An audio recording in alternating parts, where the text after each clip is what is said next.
Today I will show you a thriller film from 2016 titled The Accountant. Spoilers ahead. Watch out and take care. A couple takes their son, Chris, to an institute for children with autism hoping to get some insight. They explain that because the husband is in the army, they have to move around a lot, and the director offers to let Chris live there. The husband refuses, explaining that Chris doesn't need to be kept away from the things that make him upset. He needs to be forced to deal with them because that's how the world works. In a waiting room, Chris chants nursery rhymes to himself as he works on a puzzle. He gets down to the last piece but can't find it and starts having a meltdown. A little girl finds the missing piece and gives it to him and he calms down. Present day, Chris works as an accountant. He sits in his office with a couple having financial troubles and coaches them in all the ways to file their taxes so that they save the most money. They are very grateful and the husband offers to let Chris come practice shooting on their property anytime he wants. The director of the United States Treasury, a man by the name of King, calls an analyst, Medina, into his office to talk to her. He praises her accomplishments and asks why she hasn't moved on to higher things. She says she enjoys just being an analyst, but he accuses her of lying. He pulls up arrest records from her youth and tells her that it's illegal to lie on a federal job application, and that her record should have prevented her from getting her position. He tells her that she has to work on a special project for him if she wants to keep her job. He shows her pictures of a man known as the accountant and all of the criminals he works with. He helps them keep track of their illegal money and has also been known to take lives. King tells Medina he wants her to figure out this man's identity and resolve the case by the end of the month or she'll lose her job. Chris goes home and makes himself dinner. Before going to bed, he turns on strobe lights and heavy metal music and painfully massages his shins with a wooden rod. He has flashbacks of his mother leaving their family when he was a child at Christmas. Chris takes his medication and goes to bed. Sometime later, he goes to his client's property to practice shooting and the man is very surprised at how good of a shot Chris is. Chris drives to his storage unit where he keeps his trailer. Inside he has very expensive collectibles and paintings and all kinds of money in different currencies. He also has a very large stash of weapons. He lies down on his bed and has a flashback of when he was in prison. He was mentored by his cellmate who taught him different social skills and set him up for his job handling money for dangerous criminals. Chris wakes up to his phone ringing and he answers. A British woman who obviously works for him advises him to pick up some normal clients because she can tell people are starting to get suspicious of him.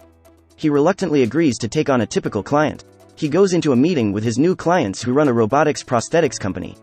One of their in-house accountants found out that someone within the company is taking money from their profits and they want to hire Chris to figure out what's going on. Chris agrees to take the job and says he'll start the next morning. Medina looks through the pictures she has and zooms in on one with part of the accountant's face visible. She crops the photo and sends it to the face mapping department for analysis. Brax, a dangerous man hired to hold businessmen accountable for laundering money, enters a man's car in a parking garage in Switzerland before he is able to drive away.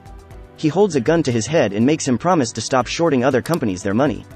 Brax has to beat him up, but eventually the man agrees and that is cue to leave. Chris goes to the conference room where he's been allowed to work for the company and finds a woman asleep at the conference table. He awkwardly wakes her up and she apologizes. She introduces herself as Dana, the woman who found out that there was money missing in the first place. She gives him a rundown of the situation and assumes that they'll be working together, but Chris makes it clear that he prefers to work alone. She leaves the conference room and Chris gets to work. During a press conference, Medina gets a phone call from Homeland Security about the facial recognition request. They've identified an audio clip from one of his attacks of a man begging for his life right before the accountant kills him. They send the audio file over to Medina. At lunch, Dana sits next to Chris and tries to make conversation. Chris tries to socialize as best as he can, but it's clear he isn't very good at it. Dana talks about her father and how he's the reason she got into accounting.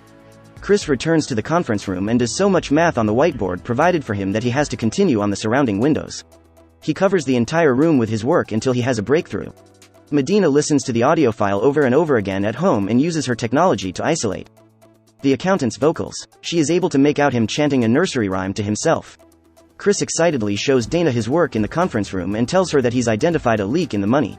Someone is routing money to a company that doesn't exist. One of the shareholders of the company interrupts them and asks Chris for results, but he tells her he doesn't have a final answer yet and that he needs more time before he can say for sure who is taking the money. Brax visits one of the shareholders of the robotics company at his home in the middle of the night. He commands him to get insulin from the fridge and bring it over to the table and that he can either inject himself with the insulin and make his death look like a suicide so that his wife can collect on his life insurance policy, or he can try to fight back and Brax will kill both him and his wife. The man decides to inject himself. When Chris gets to the conference room the next day, custodians are inside erasing his work from the windows. He tells them to stop, and the owner of the company comes in to explain that his best friend, the shareholder, killed himself last night over guilt of stealing money from the company, and he wants Chris to stop working on the case. Chris is very upset that he didn't get to finish what he started. Chris goes home and has an intense session of beating himself on the shins with his wooden rod while he listens to heavy metal music and turns on the strobe lights. He has another flashback of his mom leaving the family, and he breaks the rod over his shin and throws his bottle of medication. He calms down and takes his meds and goes to bed. The next morning, when he leaves the house, a car follows him. Chris goes to his client's property to practice shooting again. He has a flashback from his childhood of fighting with his brother, Brax, and a trainer his dad hired. The trainer beats them and they are covered in cuts and bruises. The trainer wants to call it for the day, but their dad says they haven't had enough. He makes the boys get up and keep fighting. Inside the house, the two clients are being held hostage by a couple of thugs. They demand that the wife go outside to call Chris in so they can get to him. When a thug escorts her to the front door, Chris shoots him from the yard. The other thug forces the couple to get in their truck and drive them from their property. Chris shoots at the truck, causing it to stop, and drags the thug from the vehicle. Chris strangles the man with his belt and demands to know who he is working for. The man says he doesn't know who is in charge, just that he was told to kill Chris and Dana. Chris kills the man and leaves the property, heading for Dana's house. A man follows Dana to her apartment complex, and Chris arrives just in time to see him get into the elevator with her. Chris sneaks into the back of the building and climbs the stairs. Dana gets to her apartment and two delivery men say they have a package for her. They shove their way into the apartment and try to subdue her, but she fights back and goes to hide in the bathroom. Chris breaks into the apartment and kills the two men and tells Dana to come with him. Brax gets a call that his men have been killed by the accountant. Chris takes Dana to his trailer and tells her to wait outside while she gets ready. She comes inside anyway and sees all of his money and weapons. She questions him about them, but he is unable to give her any direct answers. Medina gets a call from language services about the audio file she sent them. They tell her that the man she's looking for could be a victim of childhood abuse or could have some kind of neurological disorder that causes him to chant the nursery rhyme in times of stress. Medina heads to the IRS offices and works with an employee to try and cross-reference the accountant's aliases with people who have high incomes. Chris takes Dana to a fancy hotel to hide out, and she questions him about his fighting abilities. He tells her that his dad was in the army and made him trained to be able to stand up to bullies. He also tells her that he has autism and that it's very hard for him to socialize even though he really wants to. Dana tells him a story about a dress she really wanted in high school, so she learned how to gamble and count cards so she could buy it. She only wore it once, but she just wanted it to try to fit in with the other kids. The two share an emotional moment and Dana leans in to kiss him, but Chris pulls away, having a revelation about the robotics case. He tells her that someone was funneling money out of the company only to put it back in and make even higher profits. Sometime later, Chris follows Brax down the street and Brax notices and shoots at him. Chris continues following him and ends up in one of the shareholders' hotel rooms and sees that she's been shot dead. Medina works with the employee at the IRS office and is able to figure out the accountant's real name, Chris, and that he works as an accountant at a small firm in a building connected to a bunch of cash businesses that he owns and runs his money through to hide how much he's actually making. Medina calls King with this information and she tells him that most of the money that Chris makes is donated to neuroscience organizations. When Chris gets back to the hotel, he finds Dana asleep on the couch. He has a flashback of his father forcing him and his brother to beat up a group of kids who had bullied him at school earlier that day. Chris decides that it's too dangerous to keep Dana involved and he packs up his things and leaves. King and Medina lead a team of investigators through Chris's house and they take note of all of his odd living habits. They find that he has a lot of weapons without serial numbers on them and a very high-tech security system. Brax is hired by the owner of the robotics company to set up security cameras in his house in case Chris tries to come after him. King dismisses the other investigators and he and Medina stay behind in the house to talk.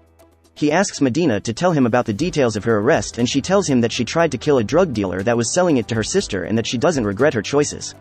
King tells Medina about how long he's been trying to track down the accountant and the hardships he's gone through in order to get this far. He tells her he was at the hotel where the audio of Chris was recorded, and that he overheard him killing the man. Afterwards, Chris held him at gunpoint and asked him if he was a good father. When King said yes, Chris let him go. He took Chris sparing his life as a sign to quit, and just as he was about to leave his office for good, he got a call from a woman with a British accent with tips about an upcoming illegal deal. He decided to stay on the force, using the woman calling as an informant. King interviewed Chris's cellmate, who was a federal informant after he was imprisoned for helping criminals with their money. When they finally let him free, the people he used to work for found him, tortured him, and killed him. When one of the guards told Chris about his cellmate's death, Chris freaked out and escaped the prison. He later attended his mother's funeral with his father, but when they were asked to leave, Chris had a meltdown. A security officer shot at Chris, but his father stepped in front of the bullet and died. Medina asks why King is telling her all of this, and he tells her that he wants Medina to be the one who answers the phone for the British woman after he retires in 7 months. The landline in Chris's house rings and Medina answers it. The British woman is on the other end of the line and she gives Medina a tip about the robotics company. Brax is at the company owner's house when Chris comes onto the property. Brax sends out some of his men, and Chris kills all but one, who he saves to interrogate about the layout of the house. Brax watches from the security cameras as he sends his men to Chris and tries to give them orders on how to bring him down. Chris sustains several injuries, but manages to kill all of the men Brax sends towards him and enter the house. While Brax watches the security footage, he recognizes Chris as his brother and orders his men to stand down. Brax goes to Chris and the company owner takes his place watching the cameras. At first, Brax is furious at Chris for not being able to get a hold of him for over 10 years, and he's upset that Chris went to their mother's funeral. Brax blames Chris for their father's death and Chris lets Brax hit him to release some of his anger. Chris takes control of the situation and holds Brax at gunpoint until he calms down. The two brothers make up. The company owner walks into the room, confused and upset that Brax hasn't taken care of Chris. Chris shoots the company owner and resumes talking to his brother. Before Chris leaves, he promises to meet up with Brax in a week so they can catch up. Another set of parents visit the neuroscience center seeking advice about their son with autism. Their son wanders into one of the rooms and finds Justine, the director's daughter. She was the same little girl that helped Chris with his puzzle when he was a child.